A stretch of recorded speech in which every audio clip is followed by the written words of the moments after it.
our. Oh, am I audible? Can you hear me? Yeah, we can hear All right. you. Okay. Good morning again, and welcome to our end of the year closeout event.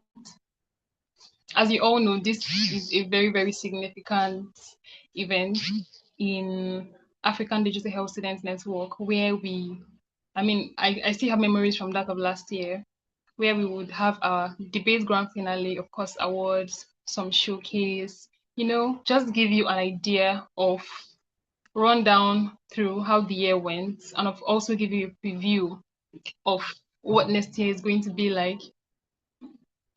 I'm glad to see all of you on the call. And if you need to quickly let someone know that we've started, just take a few minutes to send a message to someone so they'll know that we've started. We are about to get into the meat of the event. Okay? I'm seeing everyone. Welcome, Hajara, Lawal, Melitus, Shola. Welcome, everybody. If I don't mention you, sorry, forgive me. But welcome. Uh, let us start already. It's already 11:06, and let's just start with a little bit of reflection. Yeah, can we do that? Let's start with a bit of reflection. Most of you have been in the network for a year plus, some longer than 1 year. Some of you joined us even last year and then extended your membership to this year. I just want us to reflect a bit. I want you to tell me the most significant event or the most significant activity in ADHSN that has impacted you the most this year, not from last year now. From this year, what is the most significant activity that has had the most impact in you, in your career, and of course, in how you show up as a prospective digital health professional this year? We've had a plethora of events this year. We've had the clubs, the research club, debate club, of course, the in-house capacity building in these other clubs, then the general capacity building sessions. We've had public speaking, our public speaking training, and a couple of others. Yeah. So please let me know in the chat, or if you want to unmute yourself, you can just raise your hand and you can unmute yourself. Let me know the most significant event or the most significant activity that we have had this year that has shaped how you show up as a prospective digital health professional. Okay, my eyes are on the charts. I'm waiting to hear from you. Let's talk. Let's talk. Tell me.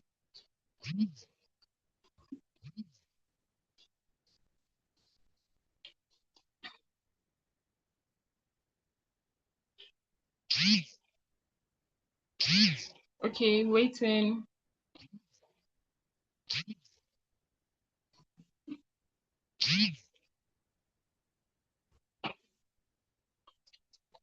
I believe being a part of the network somehow has impacted your career, and of course your maybe not, maybe the people you've met in your respective university networks, or our the training facilitators, the moderators, the resource persons.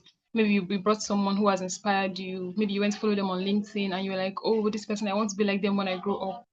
Or just something you heard, let us know so we can be sure that we're doing a good job as a network. And yeah, let us know what has stood out for you the most in this year, working, being a part of the network, and of course, being a part of everything that we have been doing so far.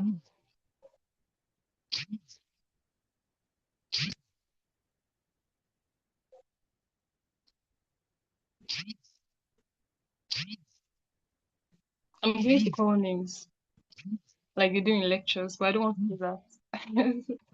So let me know. Come on, you guys, I'm waiting. Please, can you hear me? Just to be sure. Can someone let me know if you can hear me? Yes, we can. Oh, beautiful. Beautiful. Okay, I'm waiting.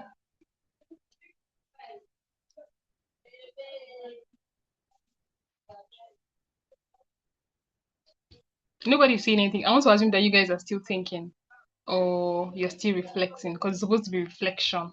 B, I want to believe you're still reflecting. Okay. Whenever you're done reflecting, is someone going to say something? I saw someone on mute just now.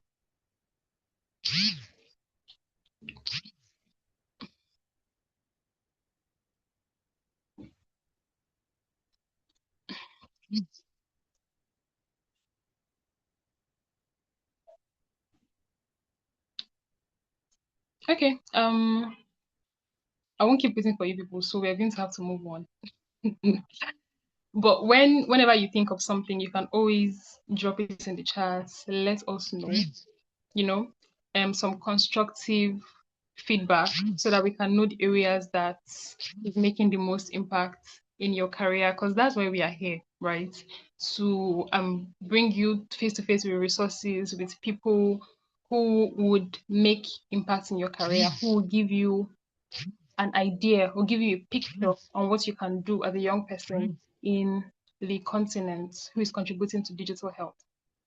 So when you reflect and you think of the way that the network and our activities has most impacted you, please drop it in the chat. Okay. Let's move on. I'm sure we all know why we're gathered here today. We all know. And like I said earlier, it's for our closeout event, of course, with so many other activities that would mark this event today. We have our, of course, the debate grand finale, which I am very much looking forward to. We have the project showcase. Some of you have submitted your innovations and ideas that we can showcase. Of course, we're going to have the award presentation. Just give you a rundown of what the year 2026 looks like for the network and all of that. Okay, so sit tight. We won't be too long, just a little bit, but we won't be too long. Then you would this should be our last event for the year, and you would we would have run down what the year should look like. Okay. Oh, I just finally saw an answer to my question in the chat. Finally. Thank you very much, Melitus. He said, good morning. For me, the research training has been very impactful and I learned a lot from the facilitators. That is beautiful. That means I assume you are in the research club, right? You're in the research club. That's wonderful. We had a couple of research trainings. I remember we had one on publishing your research paper. We had one on, is it grant writing? We had one on finding research topics, I think. We had another one on, hope my memory doesn't fail me, but I remember we had a couple of trainings on research this year. And we got proven researchers who have experience and they came to, speak to you.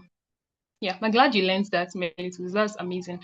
Beyond learning, I look forward to when you'll be able to actually put to practice what you're learning and, research and publish and add to the body of knowledge in general. Okay, thank you very much. I would be handing over to Vivian now for the opening remark so that we can get this day started already. All right, Vivian, are you here?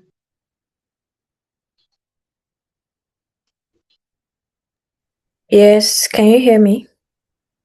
Yes, we can. All right. Thank you so much, Princess, for the introduction. Yeah, so we are finally here after, long year of engagement with our students. So good morning, everybody. It's quite early here. Thank you so much for joining today's event and most importantly, our students, network members and young leaders who are gathered here this morning. Thank you so much for being a part of the Africa Digital Student Network. It's a true honor to welcome you to the closing ceremony of 2025 of the Africa Digital Student Network, a community that is envisioned to redefine what youth engagement in Africa's health and technology landscape truly looks like. And to just paint a picture of why we are doing this, I would just like to go through a few slide here just to remind us once again. I know a couple of you might have seen some of these slides before, but it's just to reinforce our vision and our mission of what we are doing in the student network, which is the power of youth engagement in Africa's digital future.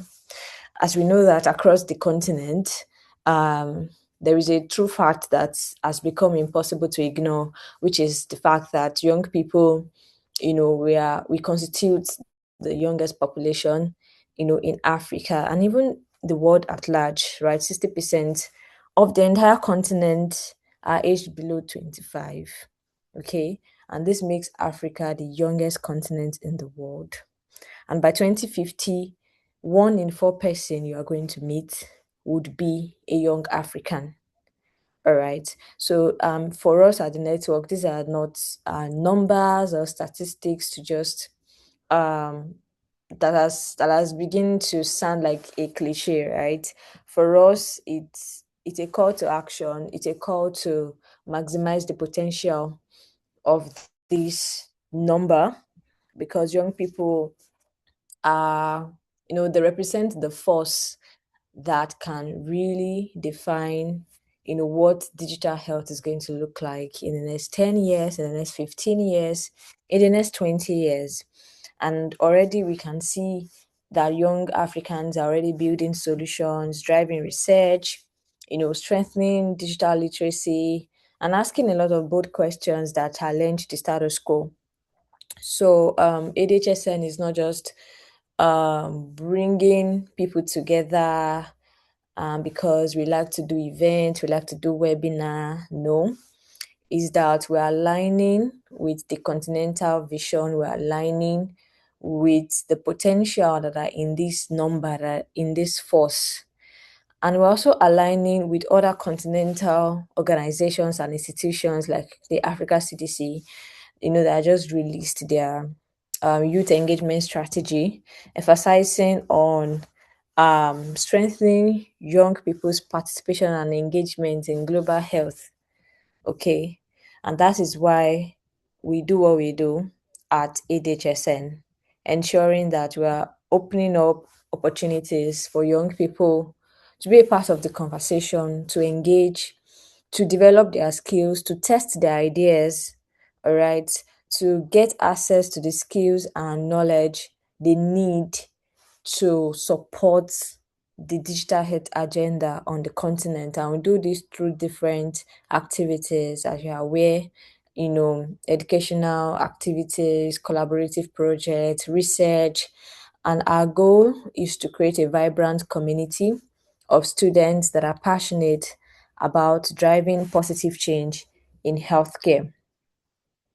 And over the years, I think we launched in 2023 in February with about 19 universities within a network across this, countries in Africa.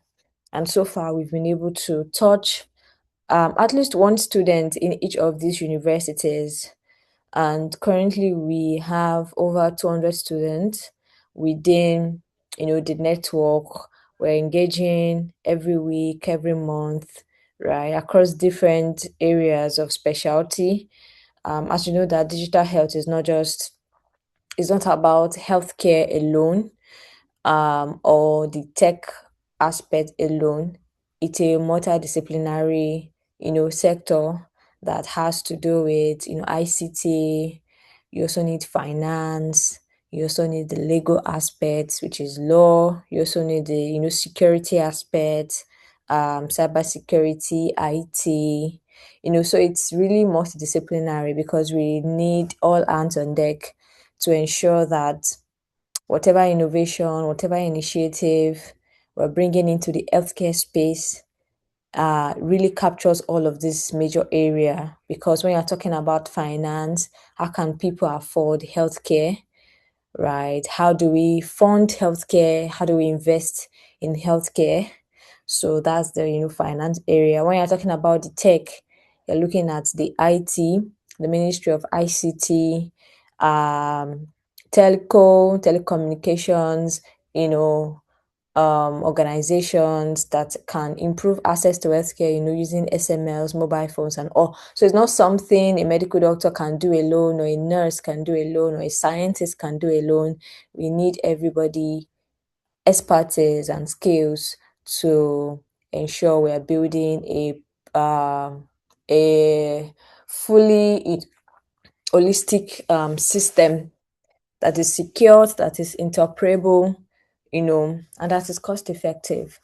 So throughout, since we launched, we've had a couple of activities, engagement that brings us closer to the student community, and also brings the student community closer to mentors and experts, and opportunities to improve their skills and access knowledge and resources. So through the boot camps, mentorship program, we also had a climate change innovation program last year, research, and this year, of course, we launched the debate club, and of course, we are going to have the grand finale very soon.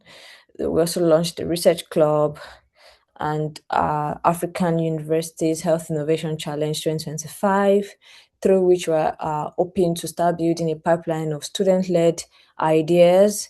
We're going to mentor them, also incubate their ideas towards building a minimum viable product that we can then see if we can raise funding for.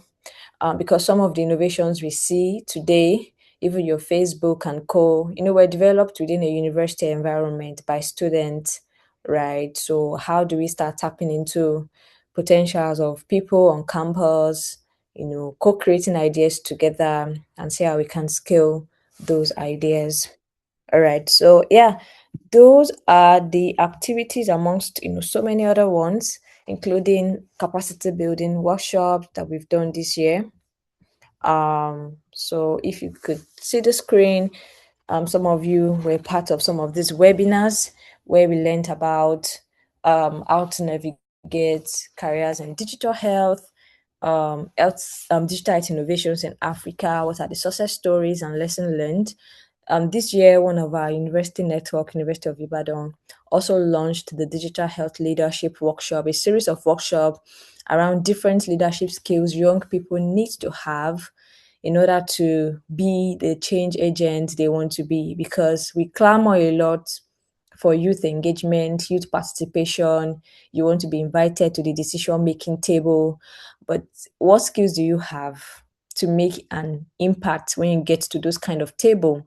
As a young person, do you have self-awareness? Are you a leader? Do you know what leadership means? Right? Can you negotiate on behalf of other young people? Can you persuade your leaders, to change certain policies and laws, on your behalf? Do you understand system thinking? We see a lot of young people come up with ideas, and by the time you look at the ideas, you begin to wonder if they even understand how the healthcare system works in the first place. Okay? They begin to think in silos. They don't understand healthcare system. They don't understand change management. They don't understand how will I call it? Leadership and governance, right, within the healthcare system. So these are important skills. Aside from you want to code, you want to do Python, you want to build the next AI powered diagnostic, whatever, which are beautiful things. There are some soft skills that are really important for you to also have as a young person. Because when you are then invited to the table to say, okay, Lillian, you've been invited to your Ministry of Health during maybe a certain hearing. They want you to speak about, the voice of young people in digital health. What do they want, and how do you want the government to engage? So when you get to that table, what are you going to say? How do you engage? How do you speak? How do you lay out your terms? How do you negotiate? So these are some skills that are still missing here and there. Okay, some of you have ideas, but when it's time to pitch your ideas, you don't know how to present them to investors, to funders, to donors. When it's time to write grants for your ideas, you don't know how to write them. Okay, and of course, we're not saying it's your fault. Some of these things are not included in our curriculum. Some of us have to learn on our own. Some of us have to take extra independent courses online, through mentorship and, different, various means, you watching YouTube and stuff. That was how we're able to gain some of these skills. But then ADHSN is bringing them to you on a platter of gold, free. Okay, we're teaching you both the art skills, right? How to come up with ideas, how to understand how digital health works, how to understand continental movement agenda, bringing policy closer to you. And on the other hand, also teaching you soft skills so that when you go, you are fully equipped. You are fully equipped to be the kind of leader you want to be the kind of change agent you really want to be. All right. And that way you are able to fully exercise your potential at any given table you are being called to. So when they call you, you go correct. You go with the right skills, you go with the right mindset, you go with all your, all the skills and everything we've empowered you with. Okay. And that's where you begin to see the right change you want to see. So we had, we have different workshops, programs that touch on all of these things I have mentioned, the capacity building workshops, the leadership workshops. Then peer-to-peer learning is one area, we also miss, when people do youth engagement. We think only industry experts with 20 years and above experience can teach you. But sometimes your colleague sitting right beside you in the classroom has a lot to also teach you, because you can be in the same room, but you're not on the same level. That's the truth. You can be in the same class, but you're not on the same level of exposure, of experience, of diligence and of commitment to your personal development. So when you see your classmates who are doing, who are going above and beyond, winning scholarships, publishing research, and you're in the same class, and you don't even know what a research, you don't even know what a literature review is, you don't even know the journals that you can publish your digital health work in, they are not on the same level with that person. So we do peer-to-peer learning to bridge that gap so that other, young people who are already blazing trials can also teach their colleagues how they've been able to find opportunities, the kind of conferences they attend, how they even get access to those conferences in the first place. For example, on the screen, you can see Victor Femi. He has presented in a lot of international conferences and he's still a medical student, right? So this is something, and we invited him to also teach you how he's been able to do those things, right? He's on different panels, speaking with experts and all. These are people that can inspire you as a young person. There is Chidima, who has built products in digital health, presented in Germany and above. There's Precious. We brought all of these people for you so that you can be inspired by them. It's not just Vivian or one doctor or one expert in Africa CDC that can inspire you. Your colleagues, your friends, your classmates, your age group can also inspire you. And that's the power of peer-to-peer learning, right? You're able to ask them questions in a more relaxed and comfortable, environment, not thinking that, oh, my question might be stupid or something. But, when you talk to your classmates, there's a level of, familiarity or the way you can relate with what they are saying. And that's the essence of peer-to-peer learning. So you can rewatch some of these sessions on YouTube if you've missed them. They were really interesting sessions. These students shared tips and insight into how they've been able to achieve a lot of things, right? Even being an undergraduate. Okay. Then we did, the grant writing and research club activities. We had series of digital health, workshop. Okay. And these are all the amazing stuffs we do for students for free, just to ensure they are meeting up with any standard anybody wants them to meet up with. Okay. Moving to the next slide now. And yeah, also we encourage you to meet yourself on campus just to facilitate that bonding, networking. You can speak to one another, you can interact, you can recognize yourself as my fellow digital student network member. So on Zambia campus, we had a meetup, a physical meetup, thanks to all our amazing ambassadors who worked with us this year, right? To Afolabi, to Lillian, to Abdullahi from Abu Zaria. I'm sorry if I missed your name. To Ashiru Mustafa and his co-ambassador, and to other ambassadors who have really done fantastic work.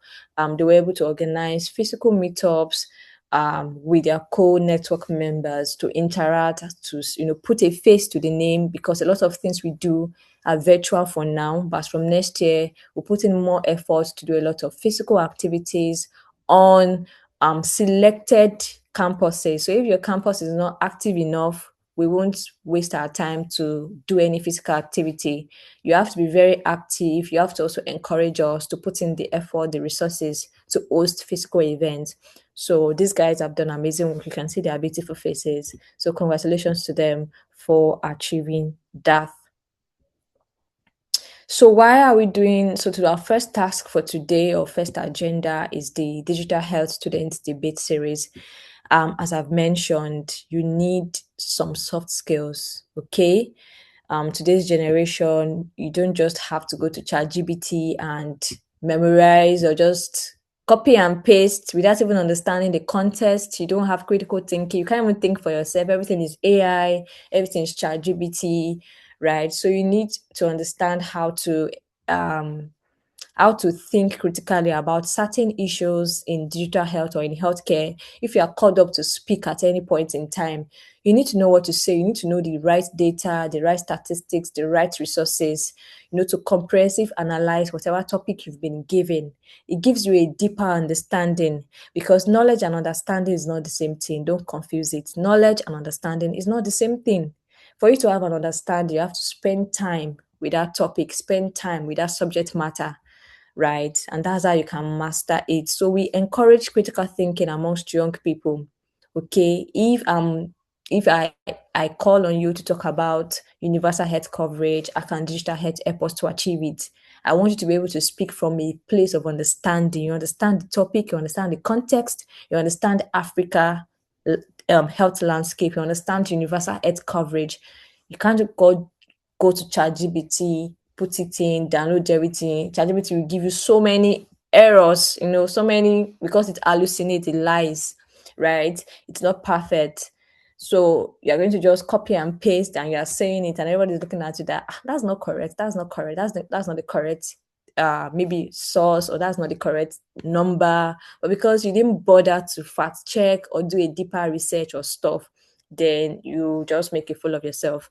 So we're trying to encourage critical thinking amongst young people to sharpen your communication skills. How do you communicate your ideas as well, right? Also to defend evidence-based positions and to engage with complex ethical and technological questions that shape digital health, because we believe the next generation of leaders, they must be fluent in digital policy. You have to be confident in advocacy. You have to understand your values. What do I stand by? What am I advocating for? Okay. You have to be strong in logic and persuasion. You want to persuade your government to invest in youth engagement in digital health. How do you go about it? What do you do? How do you persuade them? Right? Do you even understand your national digital strategy? Do you know if your country even has one? Have you read it? What are the gaps? Then how do you communicate the gaps? Then how do you tell them to include young people in that strategy? Okay, so you have to be capable of defending the future you want to see. So it's not just competition. It's not just you want to win 100K. It's not just, I'm very vocal. I can speak, so let me come and just speak. It's you are rehearsing for leadership. All right. So today we are going to watch our finalists take the stage, and I want to really celebrate them for coming this far. They've really shown us, how to, they've been rehearsing for leadership without them knowing it. So today, know that you are rehearsing for leadership for a bigger stage, bigger than this. Okay. So just to take us a bit back to last year, we had Ahmadu Bello University versus University of Zambia, who came to the grand finale. And at the end of the day, Ahmadu Bello University Network won the debate for 2024. And today they are back as a finalist. So we want to see if they can defend their position. This is not to put you in any uncomfortable position, but this is to say you've been doing amazing well as a whole network in that university. So thank you. I think I'm going to end my speech here. So let's have a great time today. Thank you.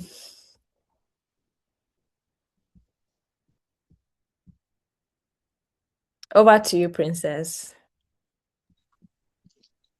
Okay, okay, thank you very much, Vivian. Um, that was a very detailed and, of course, very rich welcome address. I love that you were able to re-emphasize the reason we are here and the role that we are playing. And like she said, it's not just about organizing webinars and inviting everybody. You would never know the need for what you're learning now until you come face to face to when you want to apply it.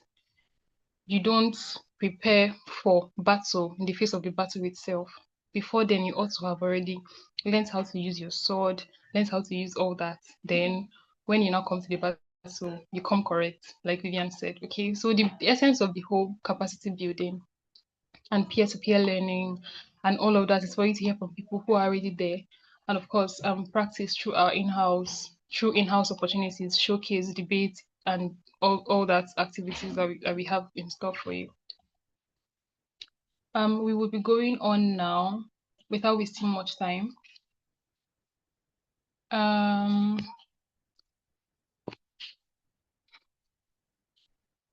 Okay. Vivian has already covered opening remarks, also covered about African Digital Health Study Network. The next thing on our agenda is debate grand finale. We would go straight into that without wasting any more time. I'm sure that the debaters are here, as well as the judges or the judge, then our moderator. I believe I saw our moderator. Oh, I think she's gone. Yeah, but I believe our debaters are here as well. We will be starting the debate in just a second. Let me find out if she's here.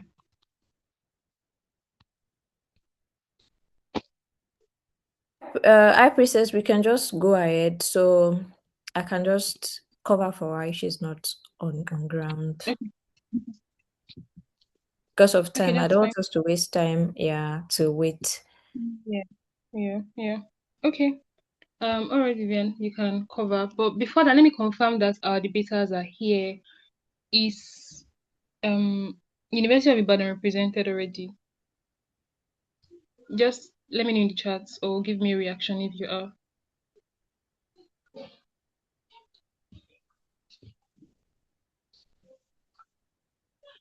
Is Ahmad Bello University here?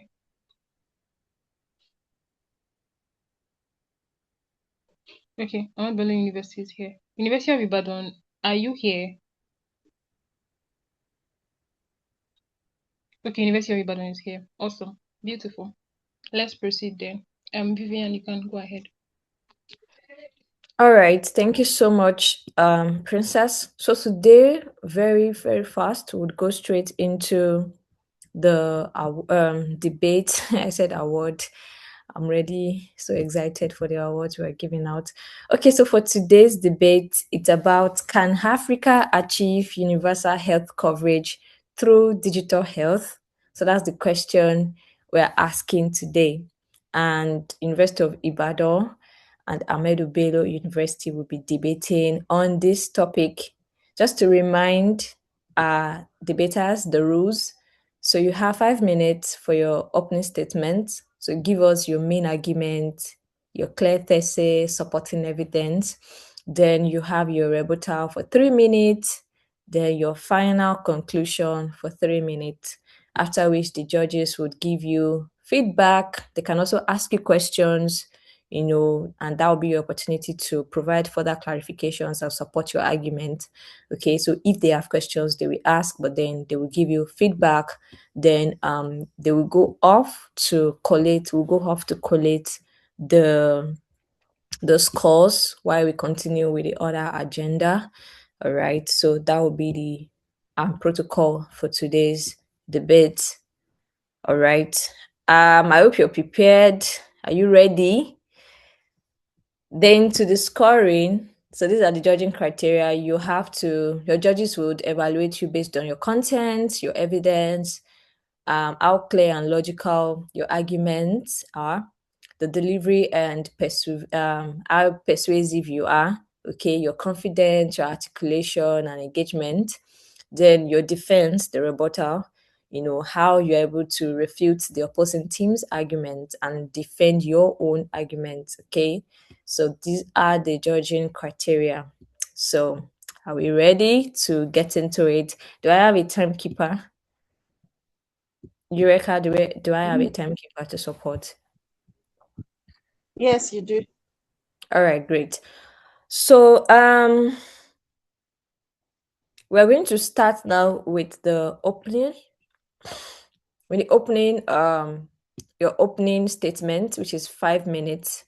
So I'm going to call on the University of Ibadan to give us their opening statement. So also to introduce our judges for today, we have Ms. Taiwo Olawemi, who is on the call and who is joining us from the United States of America. And if you know the time zone, you know she has to wake up very early to be here. So I'm really grateful for her time and commitment. So please let's appreciate her in the comment section. Let's give her a warm round of applause. She have to wake up very early. It's about 4 or 4:30 a.m. thereabout, I believe. So it's very early. Let's give her a warm round of applause in the chat session. Thank you so much, Tayo, for joining us. Then we have Shola Emiade from Digital Africa. Hi, Shola, are you there? Yes, Vivian, I'm here. Thank All you. right. Good morning. Thank you so much for also joining us. Okay, so they will be our judges for today, and they will be, scoring the debate. All right, let's get into it. So, University of Ibadan, please put on your video as you've been instructed earlier. Put on your video. We want to see your faces. Project. Ensure you're audible. We can hear you so that you don't have we're not missing out any of the points. Okay. So your time starts now. Africa stands at a crossroads. On one road, millions walk for hours to reach a clinic, only to meet long queues, overstretched doctors, and unaffordable care. On the other road lies something groundbreaking: digital tools, telemedicine, AI diagnostics, health apps, digital records, penetrating communities faster than traditional infrastructure ever could. And the question before us today is simple: can Africa achieve universal health coverage through digital health? Representing the University of Ibadan and standing firmly on the side of yes, I am Lawal Rokiba, and I will be upskilling how universal health coverage can be achieved through digital health in Africa. One, proven facts. Proven impact in Africa.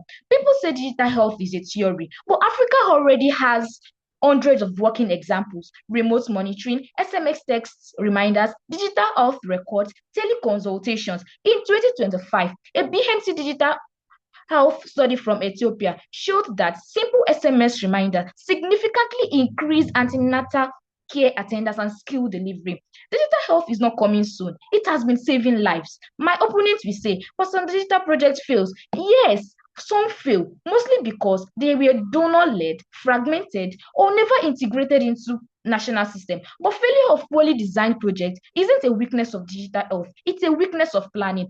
Countries like Rwanda, Ghana, and Kenya now have coordinated national digital health strategies, and their results speak for them. Two, strengthens prevention and data tracking. Universal health coverage isn't only about treating disease.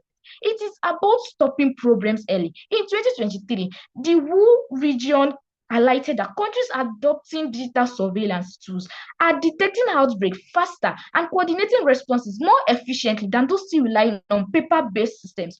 Audience. This proves that digital health provides and detects diseases more effectively. My opponents will also say, but most rural areas don't even have stable internet.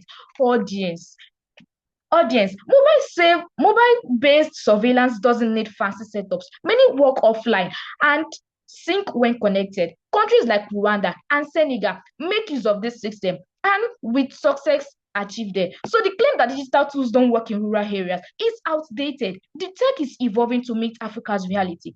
Three, overcoming geographic barriers. Distance should not decide who lives and who dies. Telemedicine in countries like Rwanda, Kenya, and Nigeria already brings doctors to patients, not patients to doctors. Community health workers now diagnose malaria, track pregnancies, and detect emergencies using mobile app. And that's what universal health coverage demand. My opponents will still argue that isn't that replacing the physical hospitals? Digital health is not replacing hospitals. It is extending their reach. Even the rule says digital to complement existing system. It doesn't replace them. So affordability. Affordability and scalability. Let's be practical. Building hospitals everywhere. Slow, expensive. Digital health fast, scalable, cheaper, efficient. McKinsey's 2023 analysis showed digital tools could improve Africa health system efficiency by up to 15%, meaning more people treated at lower cost. One app update can reach millions. One digital training can equip thousands of workers. One teleconsultation platform can handle more patients in a day than some clinics do in a week. My opponents will still argue that digital health is expensive to maintain. Digital health may have upfront costs, but it reduces long-term expenses by cutting low efficiencies like repeated tests and long waits, making it affordable overall. In conclusion, ladies and gentlemen, digital health is not the future. It is now. Thank you.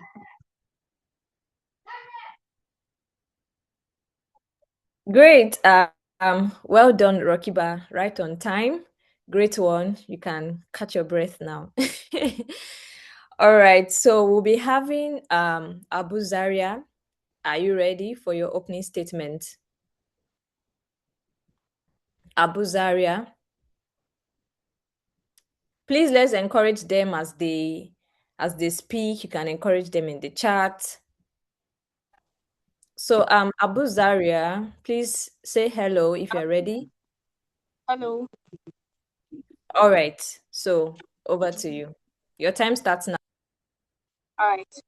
Before we talk about data solutions, let's remember millions in Africa still lack clean water, let alone reliable internet. How then can data help be our answer to universal health?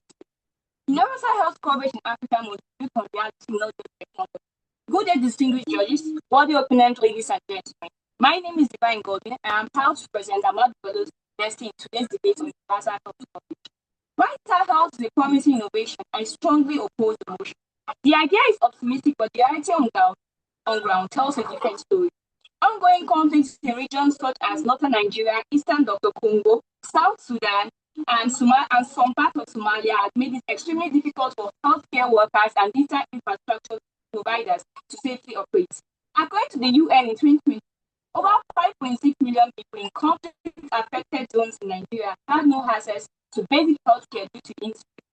Digital health tools like telemedicine and healthcare collection systems require stable internet, safe environment for deployment and insecurity restricts mobility, limits device distribution, and prevents training of health workers from digital platforms. Insecurity often results in vandalism of telecom towers, internet shutdown, or destruction of solar power essential for rural health centers. In Cameroon and Anglophone regions, Telecom infrastructures are frequently be targeted during clashes, cutting off rural health facilities from national health networks. Digital tools such as the mobile app, telemedicine platform, EMRs, and wearable devices rely heavily on consistent electricity. Yet, 43% of people in sub-Saharan Africa still lack access to electricity. In rural areas, this number is much higher. Many primary health centers in rural Nigeria, Mali, and Chad operate without power or rely on unstable fuel power generators, making it impossible to power digital devices or even store vaccines properly. Digital health requires stable internet. However, over 60% of sub-Saharan African population still does not use mobile internet due to coverage gaps or high data costs. In places like rural Niger State, Nigeria, health workers must climb hills or travel miles to upload patient data or receive telemedicine support. Only 28% of healthcare facilities in Africa are connected to the internet, making digital health unfeasible in many areas. In 2020, UNICEF estimated that 1 in 3 healthcare facilities in Africa lack basic water services, undermining both traditional and digital health services. Technology can only amplify what exists. If the basics are missing, digital health fail to reach those who need it. One of the major flaws in depending on digital health to achieve universal health coverage in Africa is the misalignment of fund and priorities. Many digital health initiatives across the continent are donor funded, often driven by the agendas of international partners, NGOs, or tech companies, not by the long-term health need of the local population.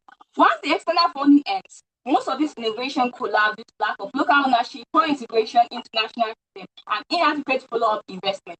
A 2021 WHO report on digital health in Africa noted that over 80% of digital health projects in the continent are donor-driven, with most failing to integrate into national system.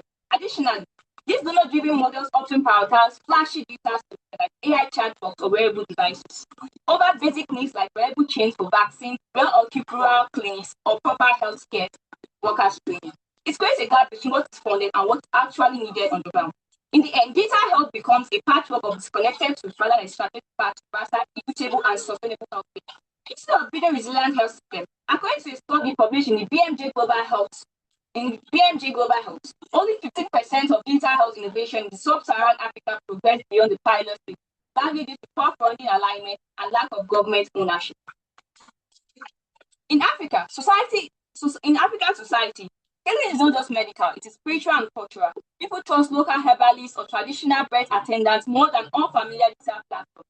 This is necessarily true in maternal care, mental health, and chronic illness. In Kenya, a study by the Ministry of Health found that over 60% of rural residents still consult traditional healers first, especially for pregnancy-related issues, despite access to mobile health tools.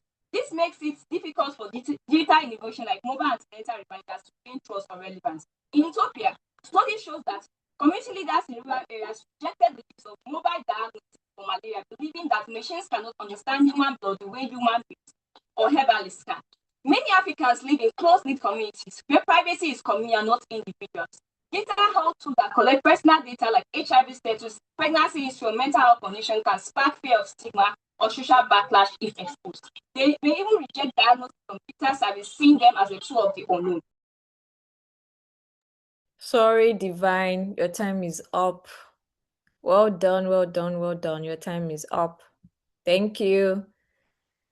All right, great one, Divine. But I think you have a bit of network. I don't know. It's not really smooth in terms of the connectivity. So maybe you can work on that before your next round. All right, but great one. Well done. So we're going to go to the rebuttal now. University of Ibadan, are you ready? You have 3 minutes for your rebuttal. I hope you are listening to your opponent. So please ensure you stick to, refuting the point made by them. Who is going for UI? Yes, I'm going for University of Ibadan. All right, over to you. 3 minutes, your time starts now. Ladies and gentlemen, we must reject opposition's arguments, which is built on the entire of failure with 5 main pillars of doubt. 1, the fragmentation fallacy. My opposition actually cited that donor misalignment is an historical issue, and there's one whereby this project may fail. But let me remind them that this is a failure of policy, not technology. The solution is countries like Rwanda and Ghana successfully overcame this fragmentation by developing unified national digital health strategies that mandates all donor-funded strengths as one single interoperable system.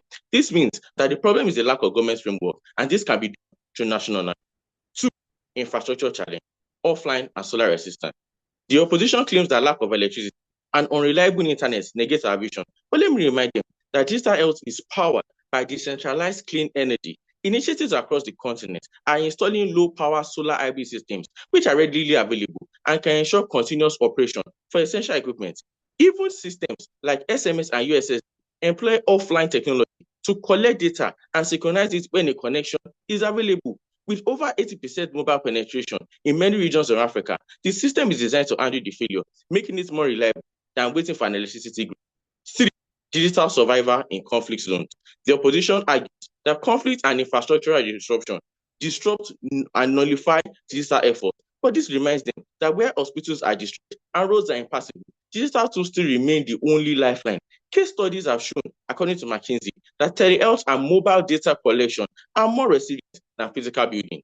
Remote virtual training programs are being deployed in settings like Sudan, augmenting local capacity without security risk. In times like this, an encrypted digital record stored remotely is far safer than a paper buried under the rubble. 4.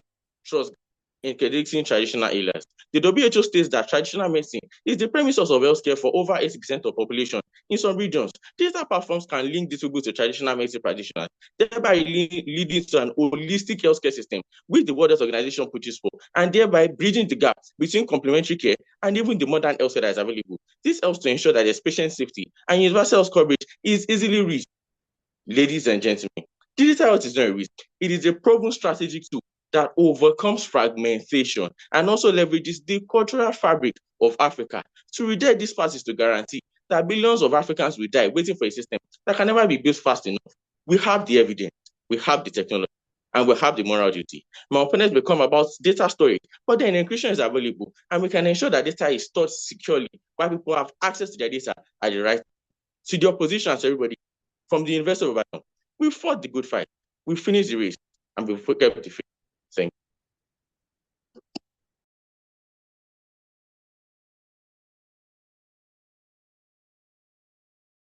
Thank you so much, Olakunle. I think that was right on time. Well done.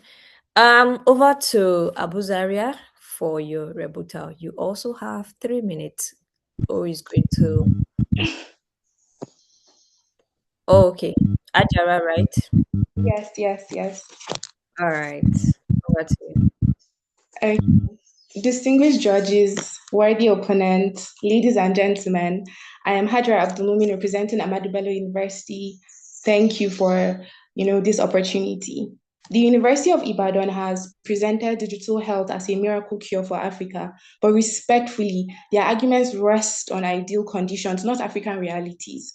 First, UI claims that digital health will expand access and bridge inequalities, but you cannot bridge inequality with tools that most people cannot afford, cannot access, and cannot use.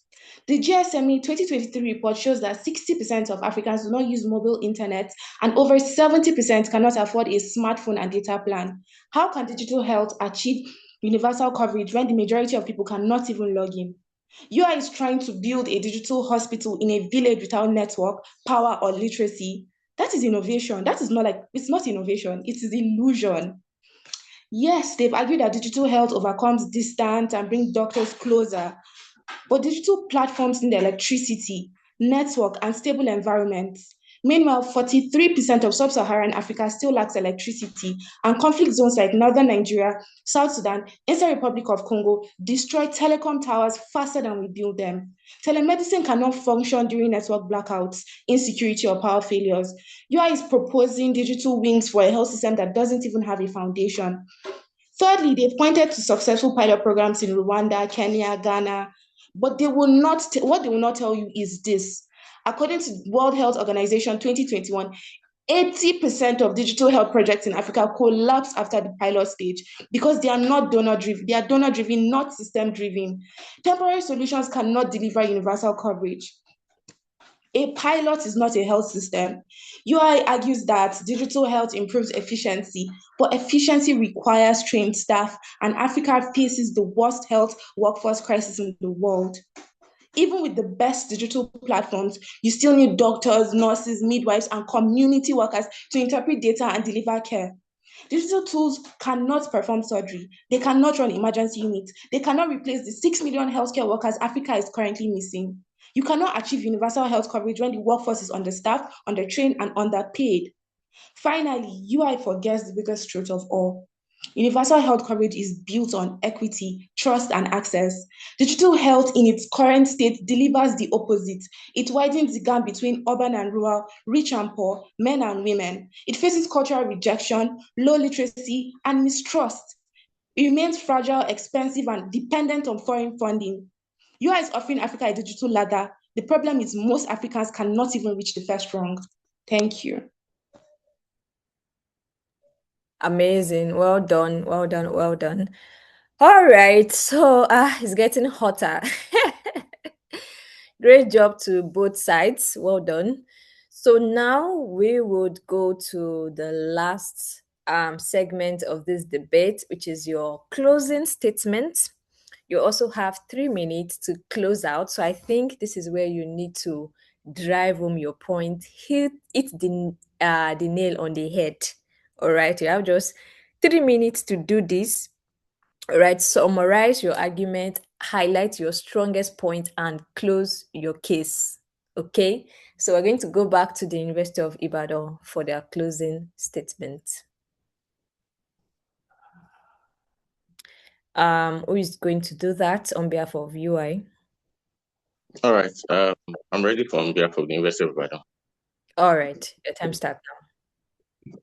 Ladies and gentlemen, you spent the last 3 minutes listening to a lot of fallacies from my dear opponent from Ahmadu Bello University. We've reached the critical end of this debate.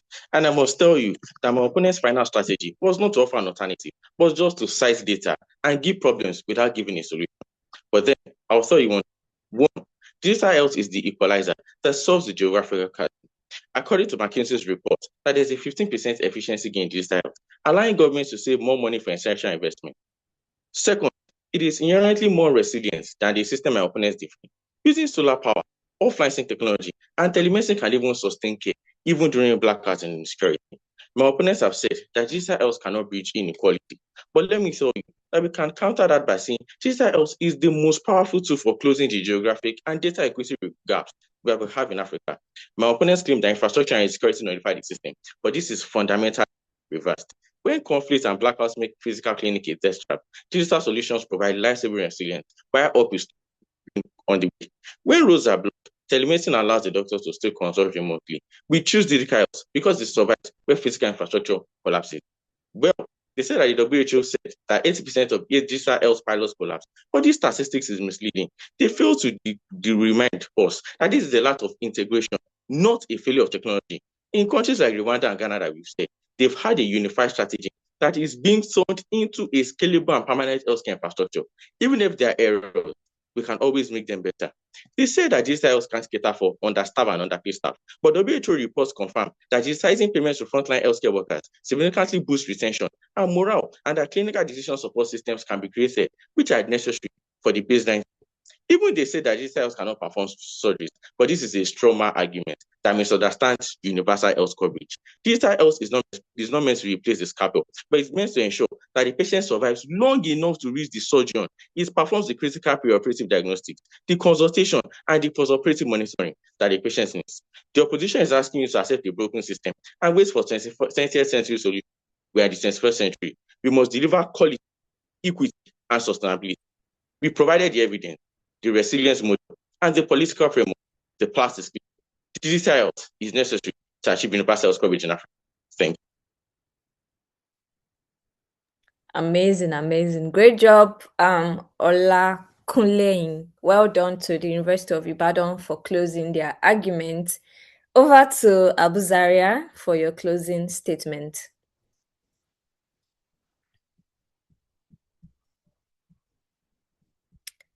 Abu Zaria, Rakiba, or Ajara, or Divine, rather. Sorry. Okay. Hi, I'm the one. Okay, distinguished judges, ladies and gentlemen, as we conclude the debate, let us return to the heart of this topic. Universal health coverage means every African in every community receiving the care they need without financial hardship. But today, according to the World Bank or African Development Bank, Mission 300, Sub-Saharan Africa faces 600 million without electricity, 840 million without internet access, 300 million people living in conflict zones, health facilities without water, beds, or doctors. As we're being asked to believe that an app or website or a wearable device can solve this, digital health is a tool, not a foundation. And no continent can build universal health coverage on a foundation that does not exist. Divine showed you how insecurity destroys digital systems before they even begin. I showed you how poverty, cultural barriers, digital literacy, and health workforce shortages make digital health inaccessible for the majority of Africans. Together, we demonstrated that digital health cannot succeed where clinics have no power, mothers have no smartphones, communities have no trust, governments have no sustainable funding, health workers have no training, and citizens have no digital literacy to interpret the data they even receive. Universal health coverage is not an app. It is not an algorithm. It is not a pilot project, my opponents. It is the guarantee that when a child is sick, they get treatment with or without a smartphone. UI wants Africa to leap into the digital future, but you cannot leap when you lack the ground to stand on. You lack the legs to lift yourself. You lack the safety net to land. Digital health will help us one day, but today it helps the few, not the many.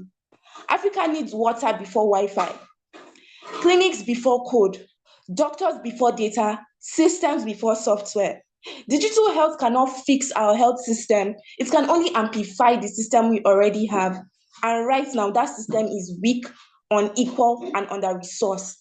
Universal health coverage cannot be downloaded. It must be built brick by brick, clinic by clinic, community by community.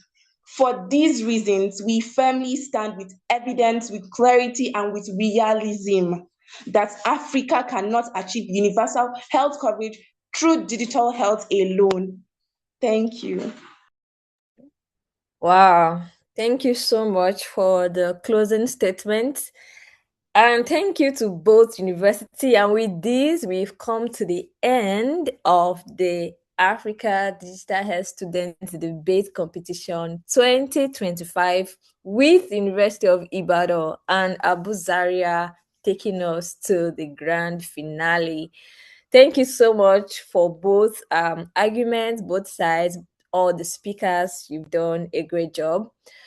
Over to our judges. If you have any feedback for them or maybe a remark, a comment, as you're collating the scores behind the scene, you can share to Taiwo or Shola if you have any comment for them.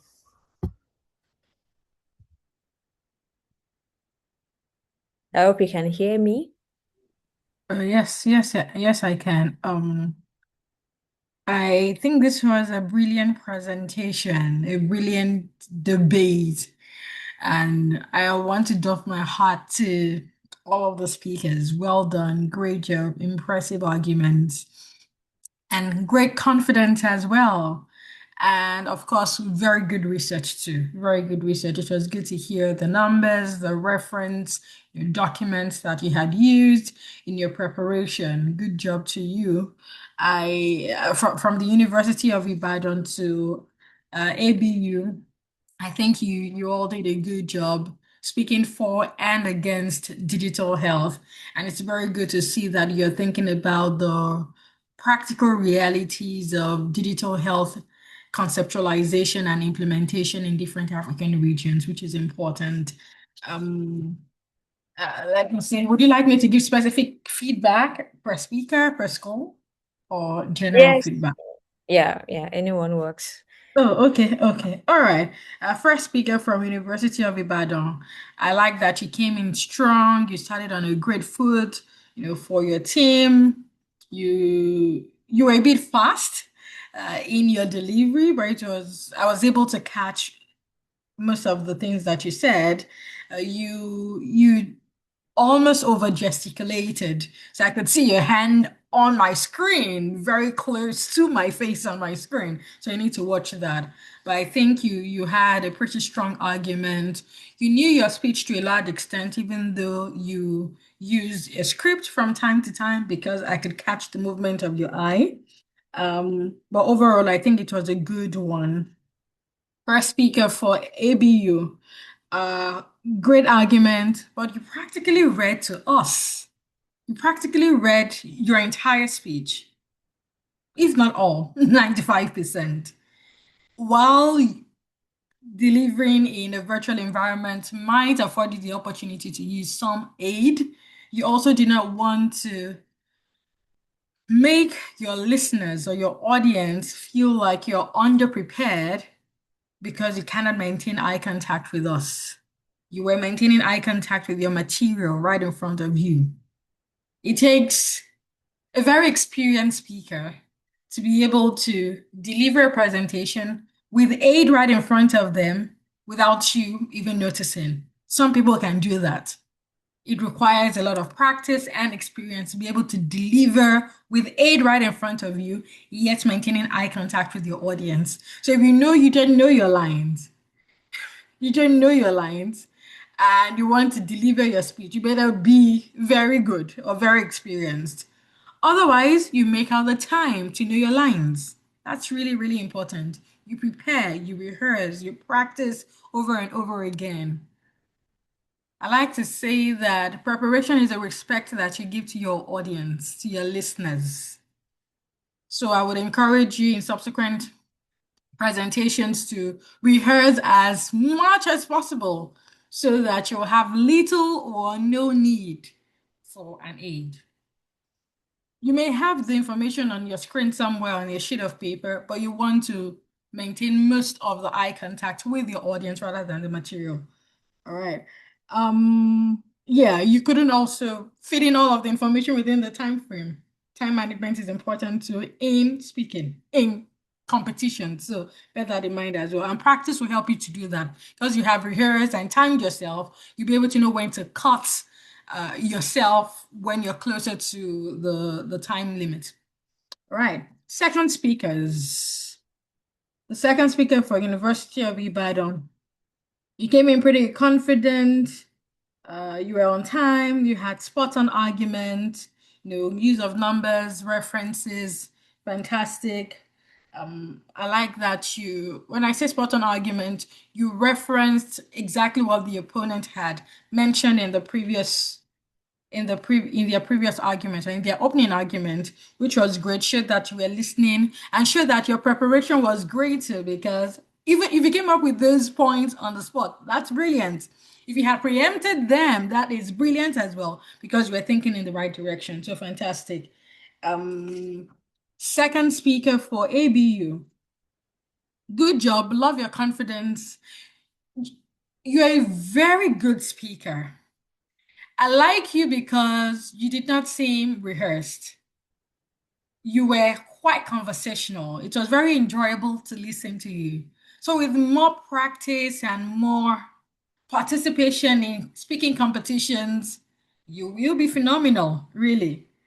And great smile as well. So you didn't seem like you were in a hurry to get things through. You enjoyed yourself because you were taking it at a very good pace, which made it easy to follow you and enjoyable to listen to you.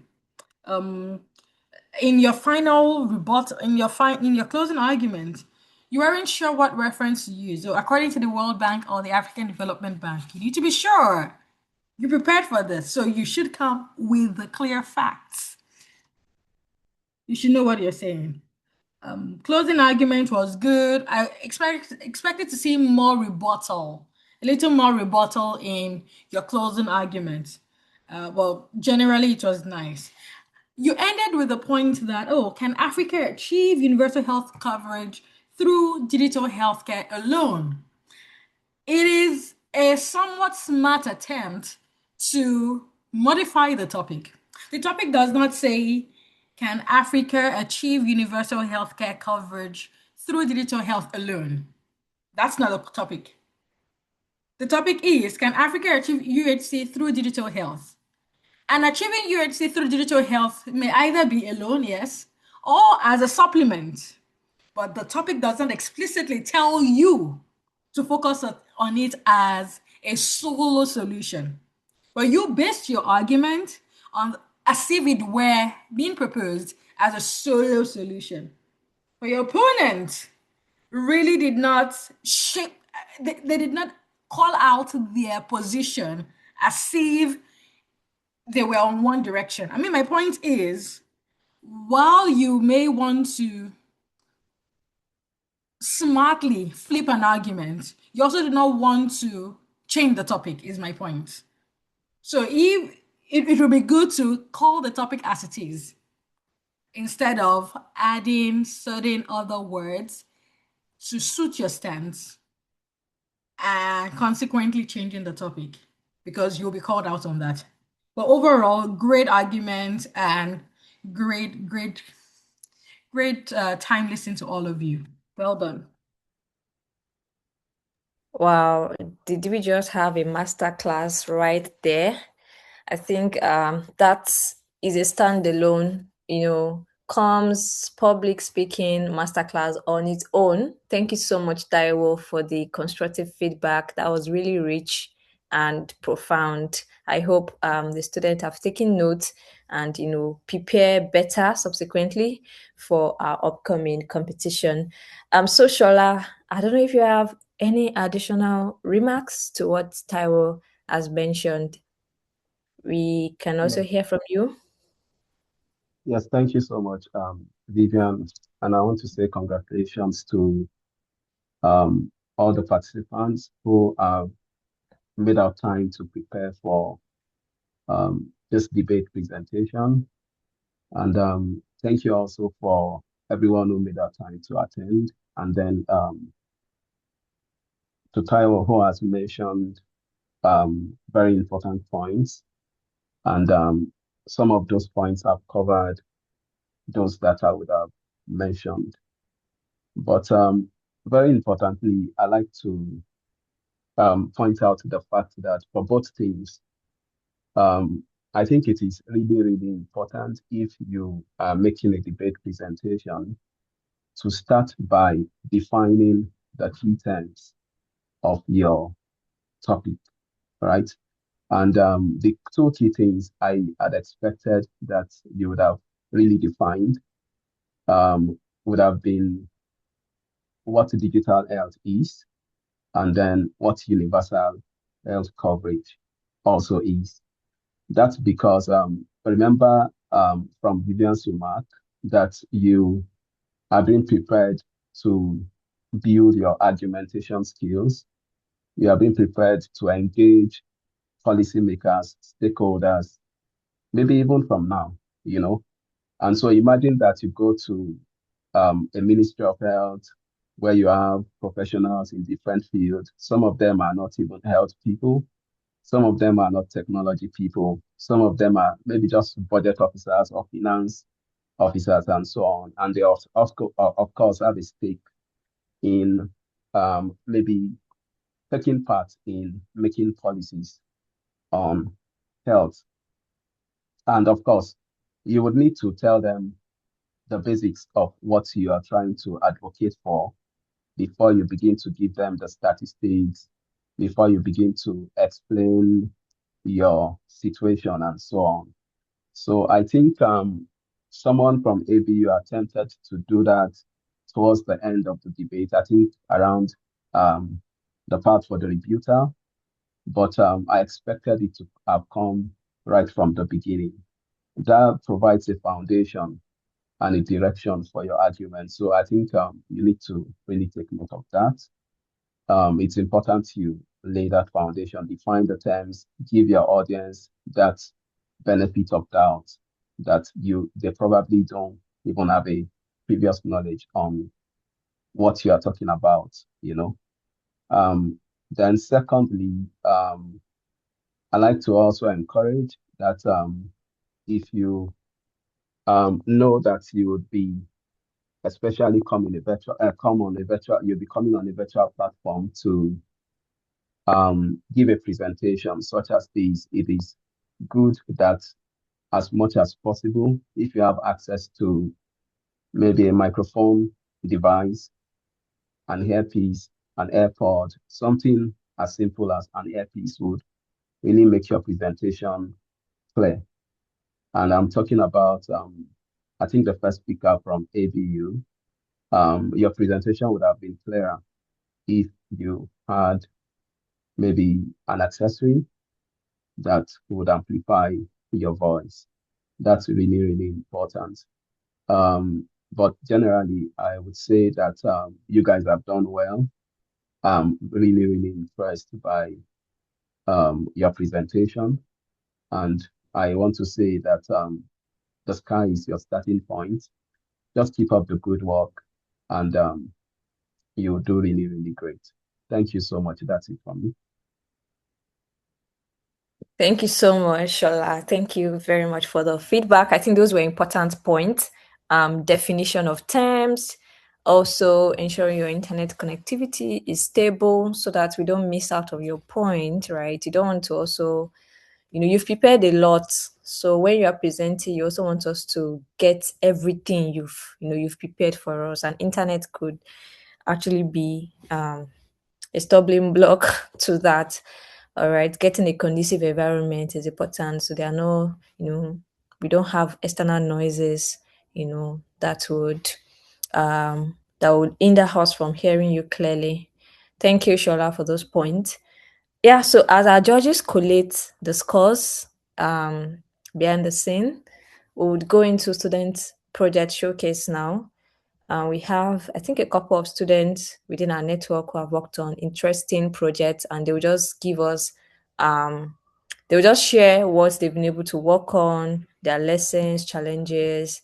So I'll call on Mustafa Ashiru from the University of Ibadan to present on the digital health student leadership workshop series they had. This was solely their idea. DHA did not do anything. We just gave them resources in terms of maybe the Zoom platform. The students organized themselves, got themselves mentors, and they had a fantastic time. So Mustafa, you have just 2 minutes. Don't take too much time. Just summarize your experience working on that project. Thank you. Good day, everyone. I'm Ashiru Mustafa, the co-ambassador for the University of Ibadan, Digital Health Africa. So over the past few months, my co-ambassador Ashiru Basit and I committed ourselves to building a stronger pipeline of young digital health leaders across Africa. So in order to achieve this, we designed and hosted a digital health leadership bootcamp, which is a program intentionally crafted to equip emerging innovators with the mindset, skills, and confidence needed to thrive in the evolving health tech ecosystem. So we began the journey with an open call for applications. The response was far beyond what we expected, with over 500 aspiring digital health enthusiasts applied.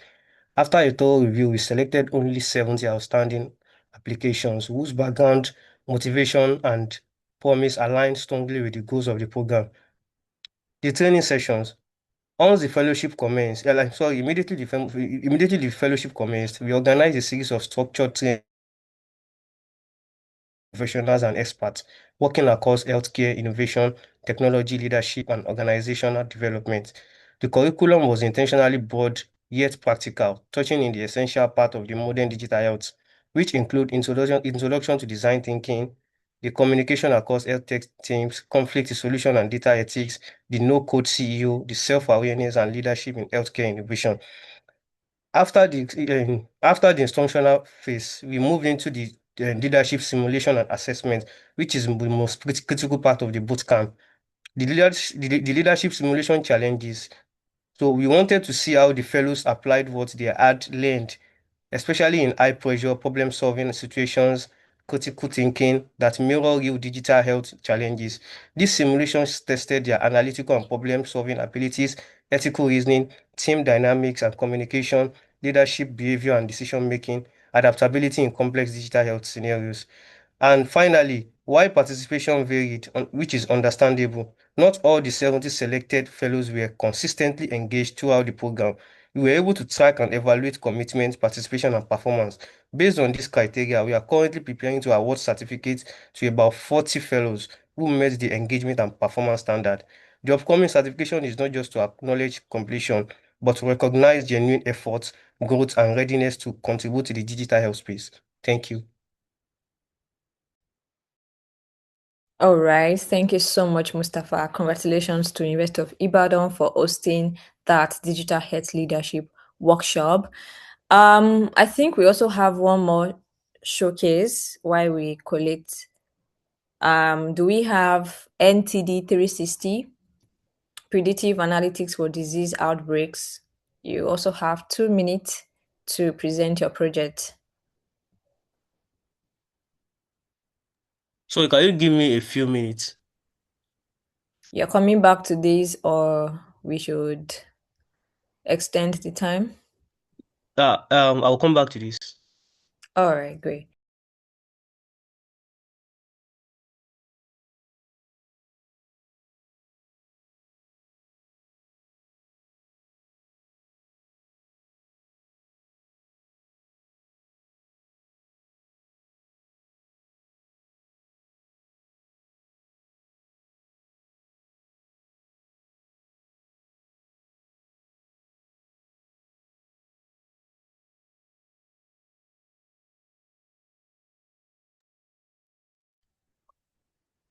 All right. So can you give me a can I share my screen? Okay. Please, you have just 2 minutes. Don't take more than that. 2 to 3 minutes. Don't take more than that. Okay, I want to share my screen. All right, you can do that now.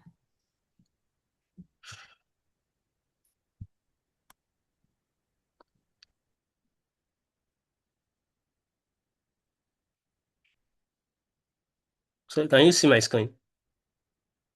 Yes, you can see your screen.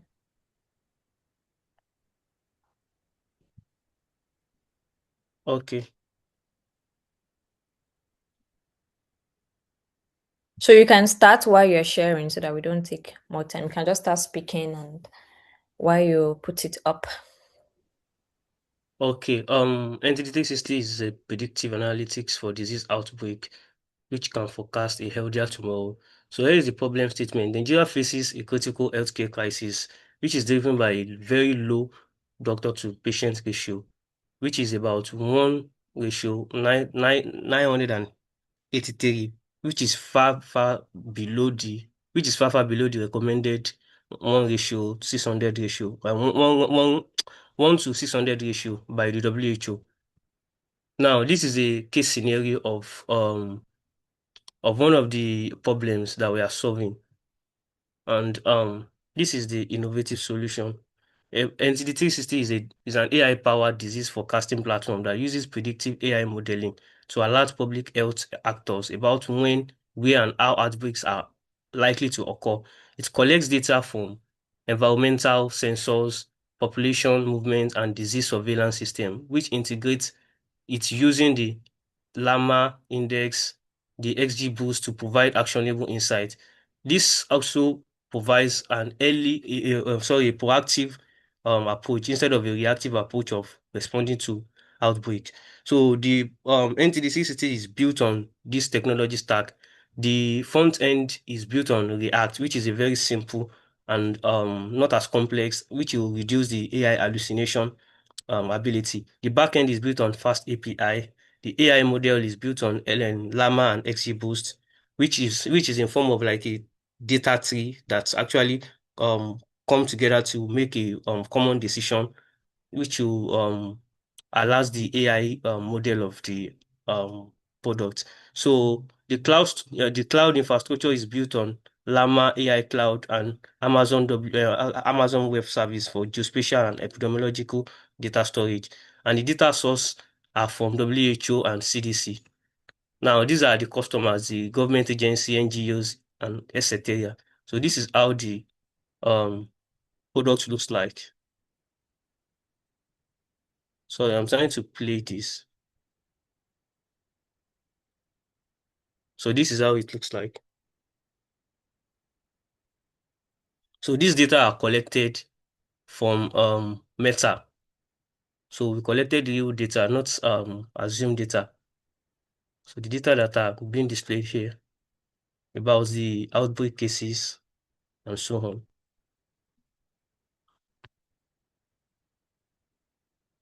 So these are the values. For the government, we provide a timely data-driven decision to prevent epidemics. For community healthcare workers, we provide location-based alerts for target action. For NGOs, we provide efficient resource allocation based on real needs.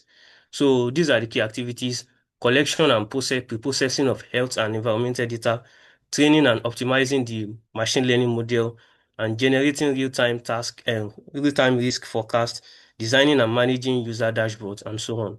So here are our partners: the Nigerian Center for Disease Control, the Ministry of Health, WHO, and Meta with other organizations where we can collect data from.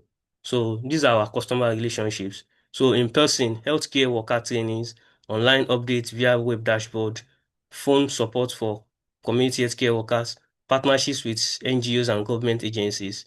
So this is the cost structure. So cloud hosting and API usage, which we are currently working on to using the Amazon web service. And the second one is model development and data processing, platform maintenance and updates, more of like monitoring and evaluation, user support and training, monitoring and evaluation, and outreach and partnership. So this is marketing strategy. Number one, we partner with ministries of health, just like I've said, collaboration with NGOs, using case studies to show ROI and building social media presence. Thank you. All right. Thank you so much, Mustafa, for the job well done. So, if you are interested in his project and what his team is working on, you can you can um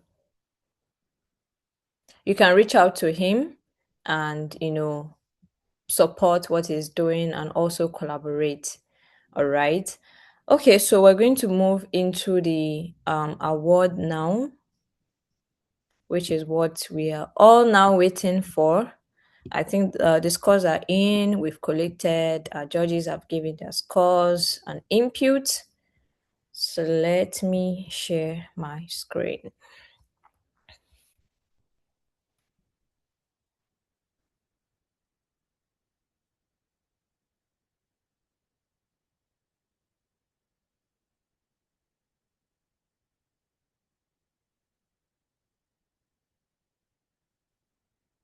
Can you see my screen?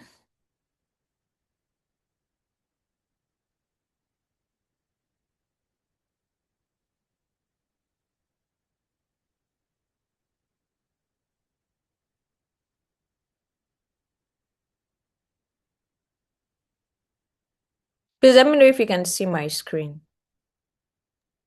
No, I can't. Oh, okay. Come in, just give me a moment.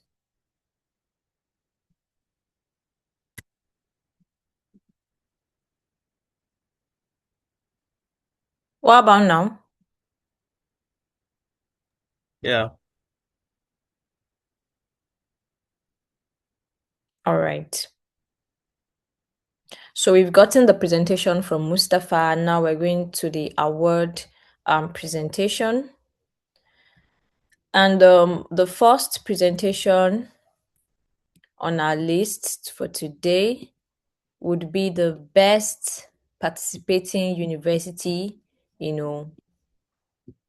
of the year. So this is the university that has really showed up, that has shown dedication, in terms of, participating in our events, webinars, and numerous activities that we've done throughout the year. So we have in that place, we have, I think my screen went off again. Okay. I don't know why it's not loading. All right.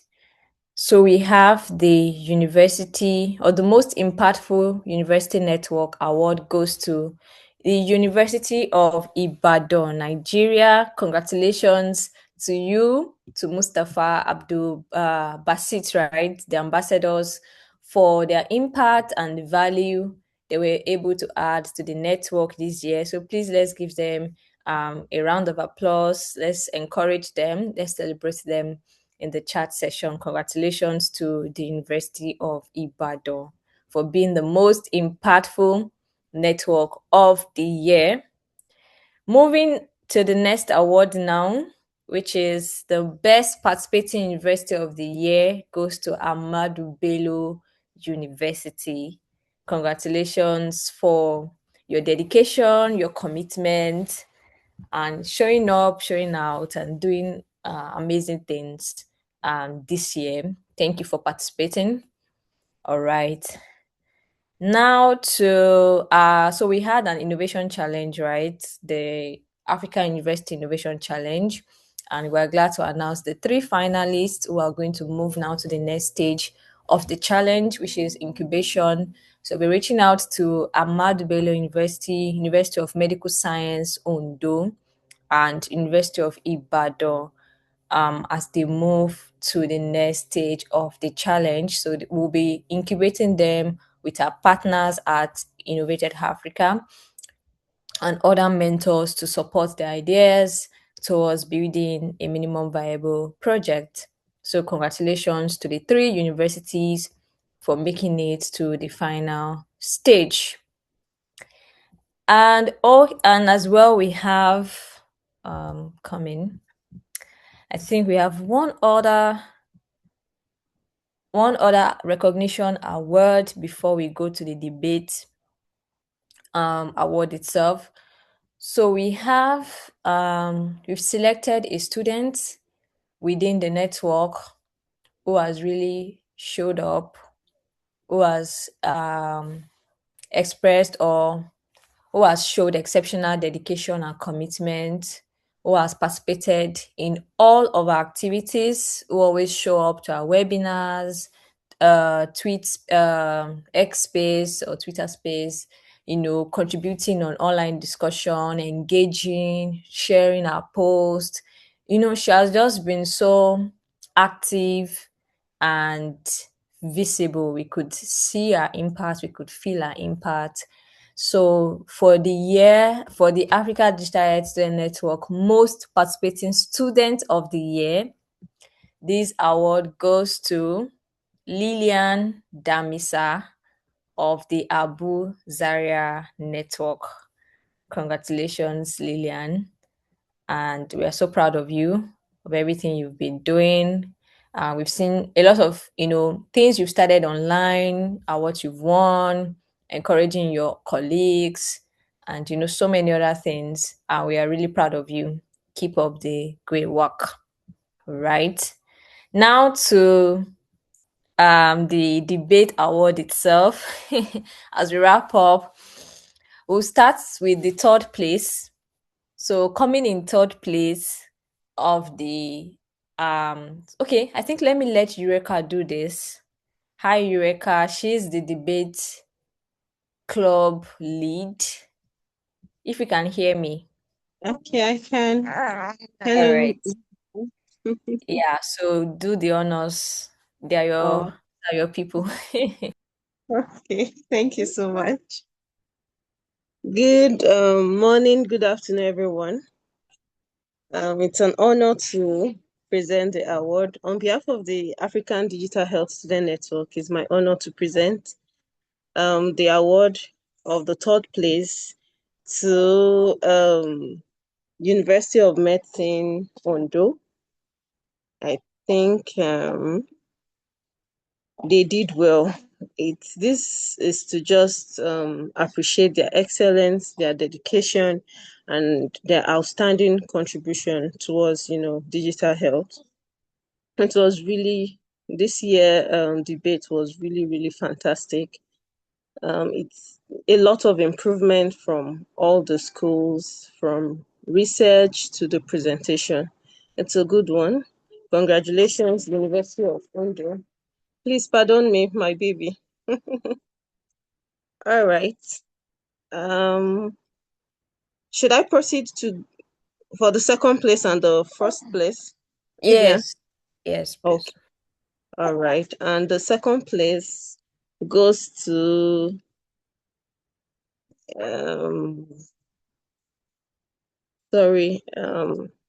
Vivian, I don't want to make mistake. Yeah, it's on the screen. Okay. All right. The second place goes to ABU Zaria. This year, the competition has been very, very hot. Is it from the presentation, all the speakers? You guys really did a great job. I'm really, really impressed.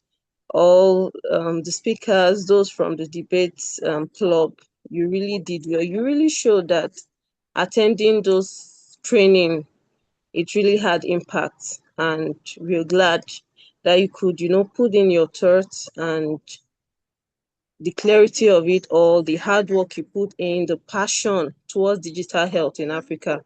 We could see it through your presentation. So we want to say thank you so much. Thank you so much, ABU Zaria. And we want to work, we'll still work with you on this. And we hope that this will just be the beginning of many more achievements. And the first place we go to University of Ibadan. University of Ibadan. Thank you so, so much. You guys did a lot. The efforts cannot be underestimated. We could see you've, even at times, the short notice I give, but still yet, there's a level of excellence in all you do in the presentation. We are really proud to have you people. Thank you so much. Okay. First and the best, do you want to give your acceptance speech? The speakers, I want to hear from the University of Ibadan. Let us know how you're feeling. What do you have to say to this? Or should we withdraw our award? All right. Can you hear me now? Yeah. All right, just a minute.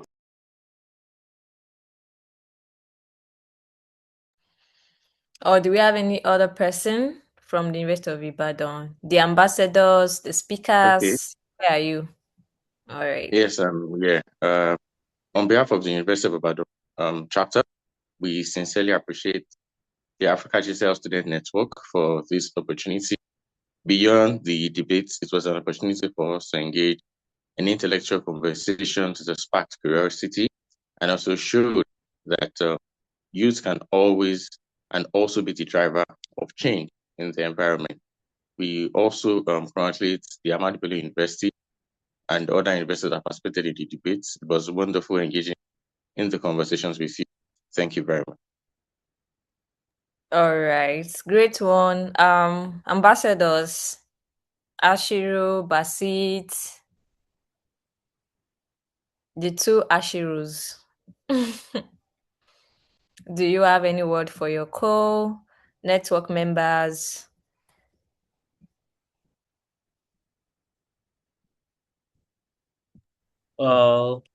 Thank you so much for the opportunity from the Digital Health Africa. We really appreciate this kind of opportunity, and it's a way of training ourselves, going up and upskilling each other. So, and there are a lot of lessons learned from these programs. So, and one of it is social innovation and impact. So, and I'm also glad that we were also awarded as the most impactful as the most impactful university. So it is a very great honor, and I'm really proud of my guys that actually won the debate too. And special thanks to Adhsn for the opportunity for supporting us always. So thank you so much. And for the school networks that also supported us too. Really appreciate it a lot. Thank you so much. All right.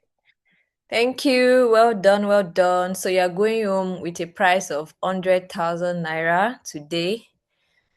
So we do hope that this encourages everybody. There is reward for labor, there is reward for hard work, there is reward for effort. So don't think your efforts are going to go unnoticed. They might not come in cash, might not even come now, but just know that all of these are building up towards, the kind of future you're building for yourself. So don't take it for granted. All right. So we expect that the award money or award prize will be used for something, on your campus for the network. Okay. A fraction of it should be dedicated to a certain project because, we have new members who will be joining from next year. So we want them to also feel the impact of what you were able to achieve this year. So we hope the ambassadors are going to make good use of the prize, all right, and be accountable as much as possible. So congratulations on taking home the grand prize. Congratulations to you. Right, so we have closed, and just to share that 2026 is here. You can volunteer with us, you can join the student network, you can sponsor a student to be a part of this network so that we have more resources. Some of you want to go for conferences, you want to publish, you want to take an online course, but they're like financial barriers. So we've launched the sponsor a student as a way to support you in achieving some of these goals. And for next year, of course, new initiatives are coming up like the Digital Health Academy, the Digital Health Product Build Week, the policy dialogues initiative we are adding to our current initiative, but as well other initiatives are going to continue as we've always had them, and also we continue to improve, right? And watch out for the debate challenge 2026. I promise it's going to be hotter than this, as well as the inter-university innovation challenge 2026. So thank you so much. Thank you to all our judges, to our volunteers, to Princess, to Eureka, to Badu, Research Club, Debate Club, Media and Comms team, to Shola, and to everyone who have supported the student network this year. We are really, really grateful, and we hope we keep getting bigger and better than this. So keep in touch, stay in touch, have a great holiday. So this is our last session or event or touch point for the year. We would announce the opening ceremony for 2026 via your emails and the WhatsApp community. So keep an eye on that. So till we see you next year, keep the fire burning, keep being the change agents, keep lending your voice on digital health conversations and initiatives, across the continent. Bye and have a great holiday. And Merry Christmas to everyone who is celebrating. Bye.